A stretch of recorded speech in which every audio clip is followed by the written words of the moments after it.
إن الحمد لله نحمده ونستعينه ونستغفره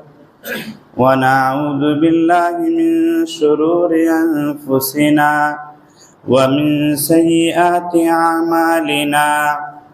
من يهده الله فلا مضل له ومن يضلله فلا هادي له وأشهد أن لا إله إلا الله وأشهد أن محمدا عبده ورسوله يا أيها الذين آمنوا اتقوا الله حق تقاته ولا تموتن إلا وأنتم مسلمون يا أيها الناس اتقوا ربكم الذي خلقكم من نفس واحدة وخلق منها زوجها وبث منهما رجالا كثيرا ونساء واتقوا الله الذي تساءلون به والأرحام إن الله كان عليكم رقيبا يا أيها الذين آمنوا اتقوا الله وقولوا قولا سديدا يصلح لكم أعمالكم ويغفر لكم ذنوبكم ومن يطع الله ورسوله فقد فاز فوزا عظيما أما بعد فإن خير الحديث كتاب الله وخير الهدي هدي محمد صلى الله عليه وسلم وشر الأمور محدثاتها وكل محدثة بدعة وكل بدعة ضلالة وكل ضلالة في النار أعوذ بالله من الشيطان الرجيم بسم الله الرحمن الرحيم إنا أنزلناه في ليلة مباركة إنا كنا منذرين حاضرین جمعہ، ہر قسم کی بڑائی، بزرگی، برتری اللہ وحدہ لا شریک خالق کائنات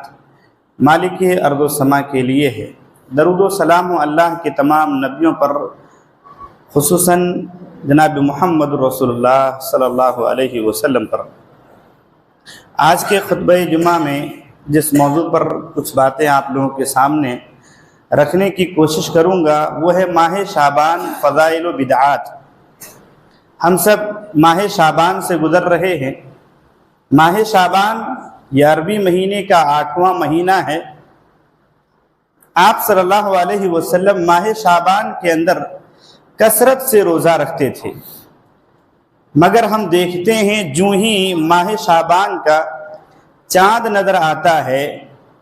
عبادت کے نام پر بدعات و خرافات میں بڑھ چڑھ کر حصہ لیا جاتا ہے۔ اگر کسی بھائی سے سوال کر لیں کہ اس مہینے میں عبادتوں کا یوں اہتمام، عبادتوں کے لیے ایسی محنت کیوں کرتے ہیں، تو بہت ہی بہترین جواب دیتے ہوئے کہتے ہیں اجی اللہ رب العالمین نے تو ہمیں اپنی عبادت کے لیے پیدا کیا ہے، اس میں اعتراض کیوں کرتے ہیں؟ اللہ تو فرماتا ہے وما خلقت الجن والانس الا لیعبدون، کہ میں نے جنوں اور انسانوں کو صرف اپنی عبادت کے لیے پیدا کیا ہے۔ ایسے موقع پر ہم کہتے ہیں عبادت کے لیے پیدا تو ضرور کیا ہے، لیکن اللہ رب العالمین کی یہاں وہی عبادت قابل قبول ہے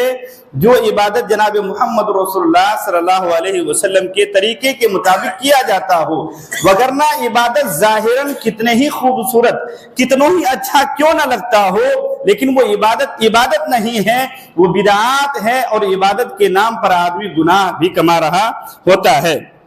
اور ہر بدعت جانتے ہیں گمراہی ہے، اور ہر گمراہی جہنم میں پہنچانے والی۔ اللہ کے نبی صلی اللہ علیہ وسلم فرماتے ہیں کل بدعت ضلالہ وکل ضلالۃ فی النار، کہ ہر بدعت گمراہی ہے اور ہر گمراہی جہنم میں پہنچانے والی ہے۔ یاد رکھیں عبادت کے لیے کسی دن، کسی ہفتہ، کسی مہینہ، کسی سال کو خاص کرنا یہ درست اور جائز نہیں ہے۔ الا یہ کہ شریعت نے کسی دن کے لیے خاص کیا ہوا ہو، جیسے کہ لیلۃ القدر ہے، شریعت نے عشرہ ذی الحجہ کے اندر عبادت کے اوپر ابھارا ہوا ہے، شریعت نے ہمیں یوم سوموار اور جمعرات کے روزے کے اوپر ابھارا ہوا ہے، شریعت نے ہمیں اسی طریقے سے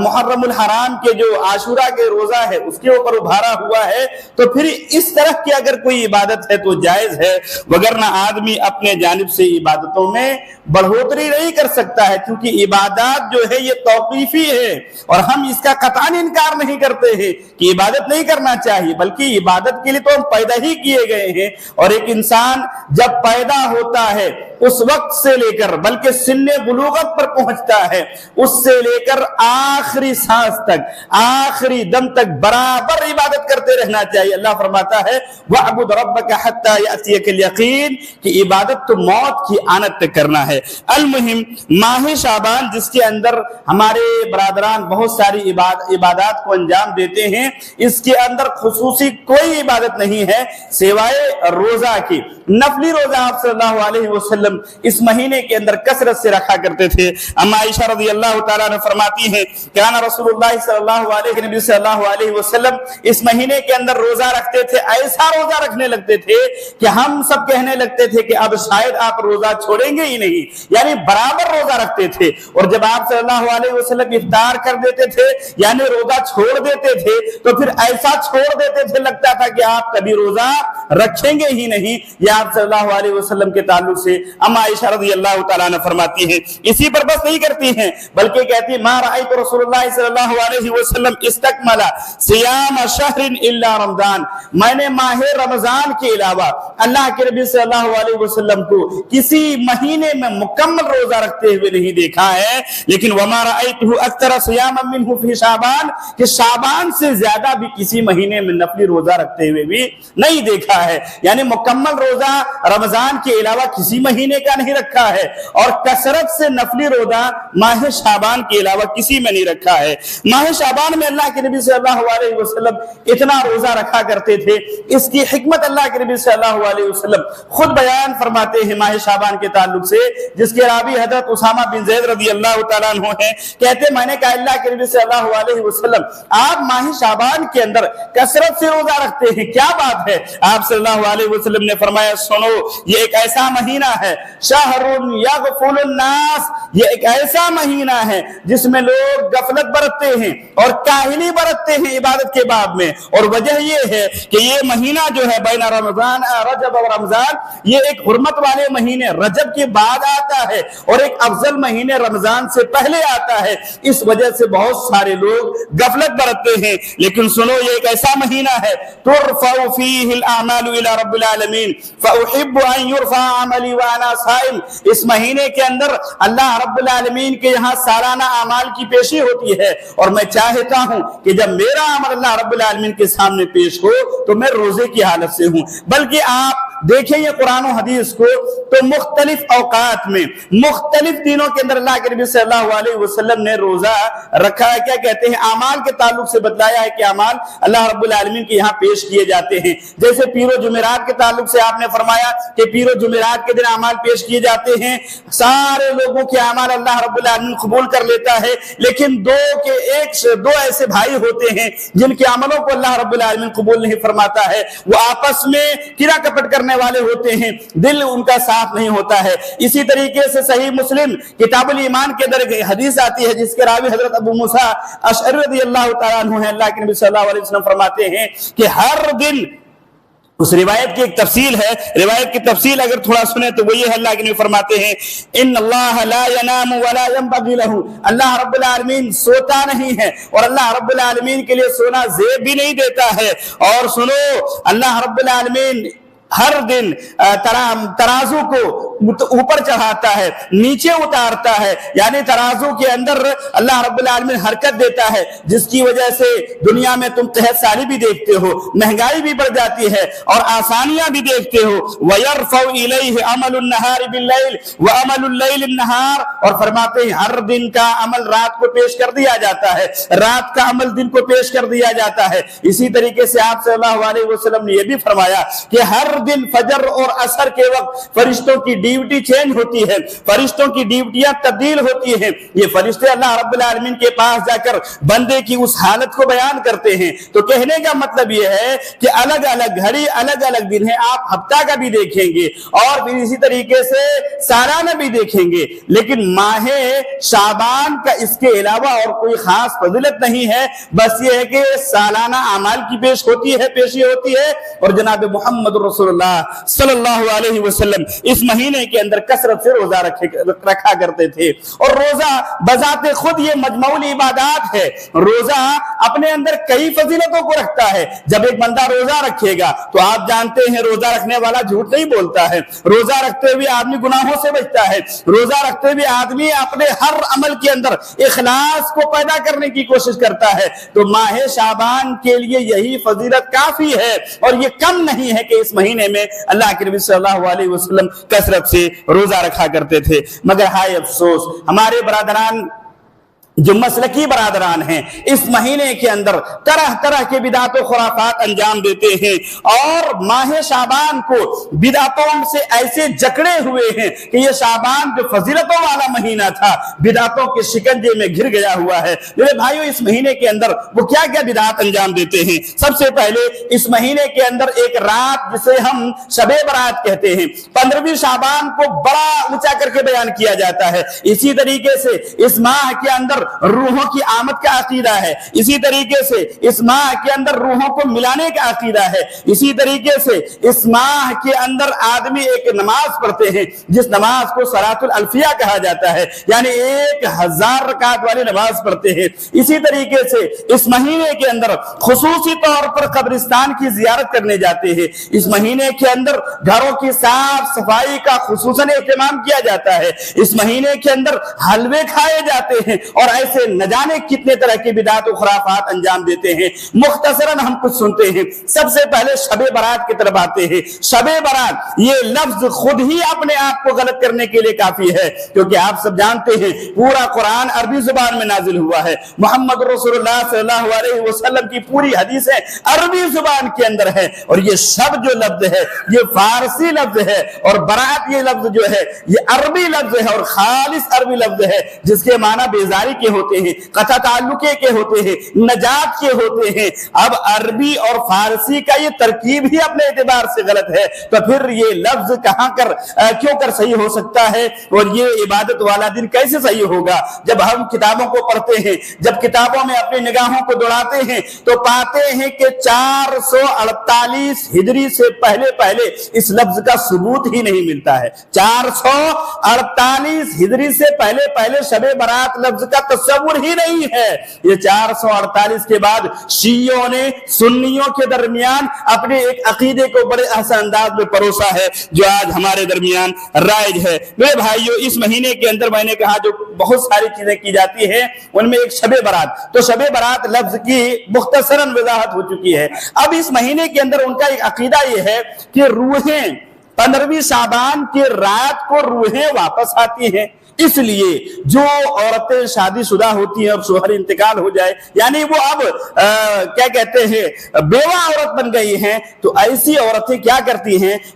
15 شعبان سے پہلے گھر کو بالکل ہندوؤں کی طرح جیسے دیوالی میں وہ خوب سجاتے ہیں، پورے گھر کا رنگ و روگن کیا جاتا ہے اور اس مخصوص رات میں خود کو سجاتی ہیں اور بہترین پکوان پکاتی ہیں۔ عقیدہ یہ ہوتا ہے کہ ہمارا آدمی آنے والا ہے اور ہم کو اگر ایسی بے سورہ حالت میں دیکھے گا تو وہ مایوس لوٹے گا اور اسی طریقے سے وہ کھانا اچھا نہیں کھائے گا تو اس کو تکلیف پہنچے گی۔ حلوہ پکاتے ہیں، گھر کے کونے کے اندر رکھا جاتا ہے اور پھر وہ عورت سجتی اور دھجتی ہے، جبکہ قرآن کیا کہتا ہے؟ اللہ فرماتا ہے اولم یروا کم اہلکنا قبلہم من القرون انہم الیہم لا یرجعون۔ اللہ فرماتا ہے اے مکہ کے لوگوں، خطاب تو مکہ والے ہیں، اے مکہ کے لوگوں تم نبی کی بات کو مان لو، تم سے پہلے کتنے ہی لوگ دنیا کے اندر آئے، ہم نے سبوں کو ہلاک کیا، سبوں کو برباد کیا متکبروں کو، لیکن پلٹ کر کوئی نہیں آیا ہے۔ یہ بتلاتا ہے کہ واپس پلٹ کر آنا ہی نہیں ہے۔ اس کے بعد اللہ رب العالمین نے تو ایک جگہ صاف لفظوں میں فرمایا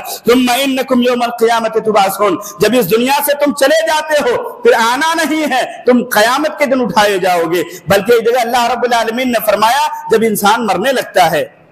اور موت کے بعد کے احوال کو دیکھتا ہے، پریشان کن حالات کو دیکھتا ہے، وہ اگر برا ہے تو فرشتے کو روح نکالتے وقت کی جو کیفیت ہوتی ہے بہت خطرناک کیفیت ہے، اس کو دیکھتے ہی وہ کہنے لگتا ہے، کیا کہتا ہے؟ اللہ فرماتا ہے رب ارجعونی لعلی اعمل، اے اللہ رب العالمین بس کر دے، میری روح کو واپس لوٹا دے تاکہ میں کیا کروں؟ اعمال وہ کروں جو اب تک چھوڑا ہوا ہوں۔ اللہ فرماتا ہے کلا، اب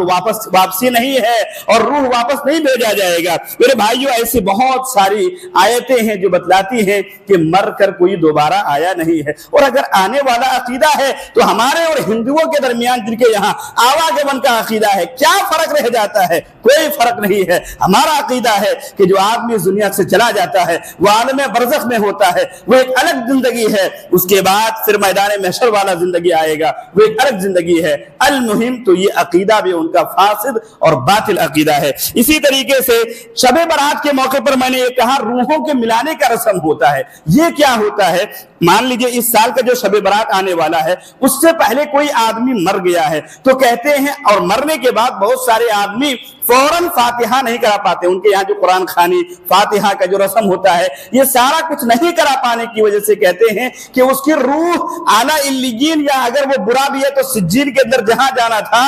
وہ جا نہیں پایا ہے، اس کی روح بھٹکتی رہتی ادھر ادھر دنیا میں گردشیں کرتی رہتی ہے۔ اب شب برات میں اس کے لیے ایک الگ انتظام ہے اور فاتحہ اور دیگر چیزیں کرائی جاتی ہیں اور کہا جاتا اب یہ اپنی اصلی جگہ پہ جانے والا ہے۔ سوچنے والی بات ہے قرآن کیا کہتا ہے، حدیث کیا کہتی ہے کہ آدمی مرتا ہے اسی دن اس کے روح کو اللہ رب العالمین اچھا ہے تو اعلیٰ علیین کے اندر اللہ رب العالمین رکھ دیتا ہے، برا ہے تو سجین کے اندر رکھ دیتا ہے۔ لیکن یہ روحوں کا بھٹکنے کا اور اسی سے تو یہ بھوت پریت کا تصور دنیا کے اندر آیا ہوا ہے۔ میرے بھائیوں یہ ہندوانہ عقیدہ ہے۔ اسی طریقے سے شب برات کے اندر جو یہ لوگ کرتے ہیں ان میں حلوہ خوری، حلوہ کھاتے ہیں، دبا کے حلوہ کھاتے ہیں، اور سبوں کے یہاں حلوہ پکتا ہے، سبوں کے یہاں۔ اور کیا کہتے ہیں معلوم ہے؟ حلوہ کھانے کے پیچھے جو وجہ بیان کرتے ہیں بہت تعجب کریں گے۔ کہتے ہیں اللہ کے نبی صلی اللہ علیہ وسلم کا غزوہ احد میں دندان مبارک شہید ہو گیا تھا، اس کے بعد آپ صلی اللہ علیہ وسلم نرم نرم چیز کھایا کرتے تھے،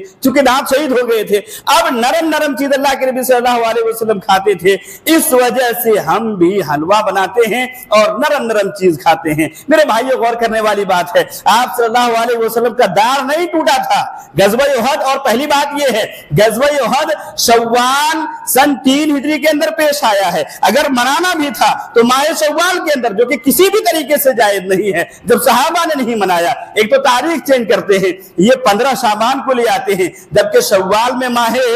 غزوہ احد ہوا ہے، اس پر سارے ہی مفسر کیا کہتے ہیں سیرت نگاروں کا اتفاق ہے، اور سن 3 ہجری کے اندر ہوا ہے۔ دوسری بات، اللہ کے نبی صلی اللہ علیہ وسلم کا دندان مبارک شہید ہوا تھا تو داڑھ کی ہڈیاں نہیں، سامنے کی ہڈی، اور اگر محبت ہی میں ایسا کرتے ہیں کہ حلوہ اس لیے کھاتے ہیں کیونکہ اس دن کھانا مصنون ہے، تو نبی کی محبت میں دانت کو بھی توڑوا دینا چاہیے تھا، لیکن دانتوں کو تو نہیں توڑواتے ہیں اور کھانے کا ایک بہانہ ہے۔ اسی طریقے سے اس مہینے کے اندر ایک نماز میں نے کہا تھا الصلاۃ الالفیہ پڑھتے ہیں، اور یہ نماز اس کی اتنی برکتیں بیان کی جاتی ہیں، اتنی فضیلتیں بیان کی جاتی ہیں کہ جو آدمی یہ نماز ایک رات میں پڑھ لے، سوچئے دین مصیبت کا نام نہیں ہے، دین مصیبت کا نام نہیں ہے، دین کے اندر آسانی آسانی ہے۔ ایک رات کے اندر 100 رکعت نماز پڑھنا کتنا مشکل ہے، 100 رکعت پڑھتے ہیں نماز 100 رکعت پڑھتے ہیں، لیکن نام اس کا الصلاۃ الالفیہ ہے، 1000 نماز۔ وہ کس طریقے سے ہر رکعت کے اندر 10 مرتبہ سورہ اخلاص پڑھا جاتا ہے،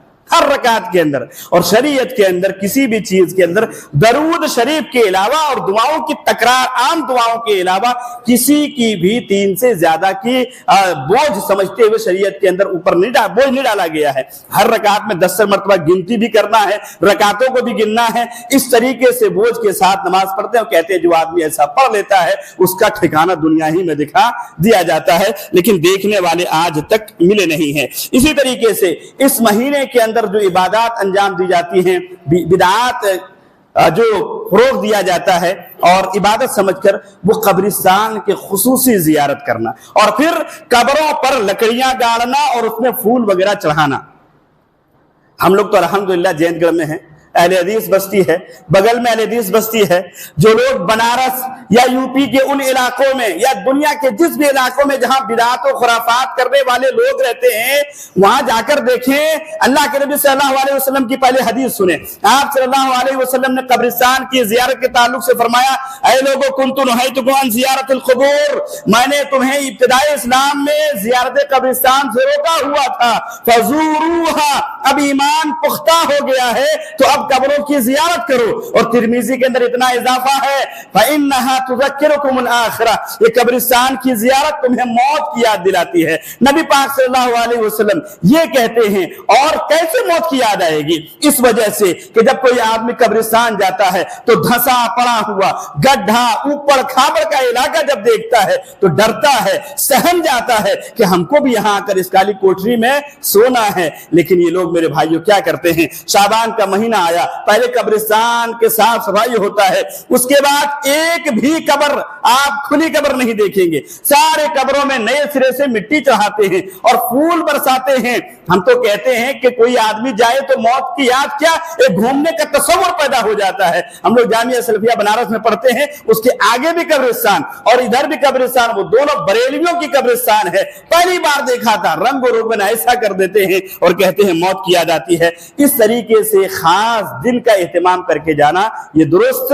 نہیں ہے۔ عام ہے جب چاہیں تب قبرستان کی زیارت کرنے جائیں، اور پھر اس میں لکڑیوں کو جو گاڑا جاتا ہے، یہ نبی پاک صلی اللہ علیہ وسلم نے ایک قبر میں عذاب ہوتے ہوئے ایک آدمی کو دیکھا اور آپ نے کیا تھا، یہ آپ کا معجزہ تھا، اللہ رب العالمین نے آپ کو دکھلایا تھا، ہر ایرا گیرا ایسا نہیں کر سکتا ہے، اور اگر کرتا ہے تو آپ اس بات کی گواہی دے رہے ہیں کہ اس کو قبر کے اندر عذاب ہو رہا ہے۔ جناب محمد رسول اللہ صلی اللہ علیہ وسلم کو دکھلایا گیا تھا تو آپ نے ایسا کیا تھا۔ اسی طریقے سے ماہ شعبان کے تعلق سے ایک جو غلط بات اور پروسی جاتی ہے وہ یہ ہے کہ ماہ شعبان میں کہتے ہیں 15ویں شعبان ہی کو قرآن کا نزول ہوا، کہتے ہیں نصف شعبان کے مہینے، شعبان کے نصف مہینے کے اندر قرآن کا نزول ہوا ہے، اور دلیل بھی قرآن سے دیتے ہیں۔ اللہ کے نبی صلی اللہ علیہ وسلم جگہ فرماتے ہیں، ان اللہ یرفع بهذا الاقوام ويدعو به آخرین، اسی قرآن سے بہت سارے لوگ ہدایت بھی پانے والے ہوں گے اور سربلند ہونے والے ہوں گے، اور بہت ساری قومیں اسی قرآن کو لے کر گمراہ بھی ہوں گی۔ دلیل قرآن سے دیتے ہیں، عام آدمی حیران و پریشان ہو جائے، سورہ دخان کی آیت پیش کرتے ہیں، انا انزلناہ فی لیلۃ مبارکہ، کہ بے شک میں نے اس قرآن کو مبارک رات میں نازل کیا ہے، اور یہ کہتے ہیں مبارک رات سے مراد 15 شعبان ہے، بلکہ ایک امام ابن کثیر رحمۃ اللہ علیہ کے ساتھ درجنوں ایسے مفسرین ہیں جو لکھتے ہیں کہ لیلۃ المبارکہ سے مراد لیلۃ القدر ہے، جو ماہ رمضان کے اندر آتا ہے، اور اللہ رب العالمین نے اسپیشل ایک سورت ہی نازل فرما دیا، انا انزلناہ فی لیلۃ القدر۔ اس پر بھی اگر بات میں کچھ غموض تھی، اللہ نے واضح کرتے ہوئے فرمایا، شہر رمضان الذی انزل فیہ القرآن، یہ قرآن رمضان کے مہینے میں نازل ہوا ہے۔ کوئی قرآن کی آیتوں کے اندر تضاد نہیں ہو سکتا ہے۔ مفسرین قرآن کی تفسیر کرتے ہوئے بعض آیتوں کو بعض آیت سے تفسیر کرتے ہیں، جب آیتوں میں دیکھتے نہیں پا رہے ہیں تو حدیث رسول کی طرف جاتے ہیں، تو یہ بات واضح ہو جاتی ہے کہ ان کا یہ کہنا بھی غلط ہے۔ اسی طریقے سے ماہ شعبان میں ایک اور چیز جو کرتے ہیں وہ لائٹنگ خوب لگاتے ہیں، اور ہفتہ دنوں پہلے، یہ قبر ہی کی زیارت سے جڑ جائے گا، ہفتہ دنوں پہلے سے یہ لوگ لائٹیں لگاتے ہیں اور چراغا کرتے ہیں، گھروں کو رنگ کرتے ہیں، یہ سارا کچھ کرتے ہیں۔ اس مہینے کے اندر کسی صحابی کا ایک ثبوت نہیں ملتا ہے کہ صحابہ کرام رضی اللہ عنہم نے ایسا کیا تھا۔ اب لائٹوں کا زمانہ ہے، لکھنے والے لکھتے ہیں کہ آج سے کچھ سال پہلے جب بجلی کا زمانہ نہیں تھا، پیچھے جائیں گے تو یہ آگ جلایا کیا کرتے تھے، آگ جلا جلا کر روشن کرتے تھے، اور یہ مجوسیوں کی عادت ہے۔ مجوسی جب عبادت کرتے تھے تو آگ سے، آپ غور کریں، اللہ کے نبی صلی اللہ علیہ وسلم کے اوپر جب نماز فرض کی جاتی ہے اور کہا جاتا ہے امت کے اوپر اب نماز فرض ہے، نمازیوں کو بلانے کے لیے اللہ کے نبی صلی اللہ علیہ وسلم مشورہ کرتے ہیں، کئی رائے دی جاتی ہیں، اس میں ایک رائے یہ تھی کہ آپ لکڑیاں جمع کر کے آگ جلا دیا کریں۔ اللہ کے نبی نے فرمایا ارے یہ تو مجوسیوں کی عبادت کا طریقہ ہے، اور من تشبہ بقوم فہو منہم کے زمرے میں، ہم یہ نہیں کر سکتے ہیں، لہذا یہ نہیں کریں گے۔ تو آج لائٹنگ والا کام کرتے ہیں، اور اس میں فضول خرچی ہوتا ہے، اور قرآن کہتا ہے ان المبذرین کانوا اخوان الشیاطین، یہ جتنے فضول خرچی ہوتے ہیں یہ صرف اس معاملے میں نہیں، زندگی کے کہ ہر معاملے میں فضول خرچ کرنے والا یہ شیطان کا بھائی ہوتا ہے۔ اسی طریقے سے اس مہینے کے اندر اور جو خاص کام کیے جاتے ہیں، ذکر و اذکار، چلتے پھرتے دعاؤں کا اہتمام کیا جاتا ہے، یہ عام حالتوں میں کر سکتے ہیں، لیکن اسی مہینے کے ساتھ خاص کر کے کرنے کا کوئی ثبوت نہیں ملتا ہے۔ میرے بھائیوں، ایک اور بات کہہ کے اپنی بات ختم کروں، اس طرح کے جو عقیدے پروسے جاتے ہیں لوگوں کے درمیان، اس کا سب سے بڑا نقصان یہ ہوتا ہے کہ آدمی اب سال بھر عبادت ہی نہیں کرتا ہے، ایک مہینے کو خاص کر لیتا ہے اور پھر وہ عبادت ہی نہیں کرتا ہے۔ 1000 جو آدمی نماز پڑھتا ہے اس کی فضائل اتنا سن لیتا ہے کہ جنت میں ٹھکانہ دکھا دیا جائے تو وہ سالانہ نمازی بنتے ہیں، جس کا خاطر خواہ نقصان یہ ہوا کہ لوگوں نے عام دنوں میں مسجدوں کو جانا چھوڑ دیا۔ اسی طریقے سے بے پردگی ایسے عروج پر پہنچی اور انہی عبادت کے نام سے یہ برائیاں سماج کے اندر پنپی ہے۔ اللہ رب العالمین کا شکر منائیں کہ ہم ایسے معاشرے کے اندر رہتے ہیں جہاں پر یہ ساری چیزیں نہیں پائی جاتی ہیں، پھر بھی ان باتوں کو یاد دہانی کے طور پر خطبے میں اس لیے بیان کیا جاتا ہے کہ ہمارے یہاں کچھ عورتیں تو ایسی ہوتی ہیں جو غیروں کے یہاں سے آتی ہیں اور وہ دھیرے دھیرے یہ عقیدے اپنے ساس اور نندوں کے اندر اور اسی طریقے سے دوسرے میں پروستی رہتی ہیں،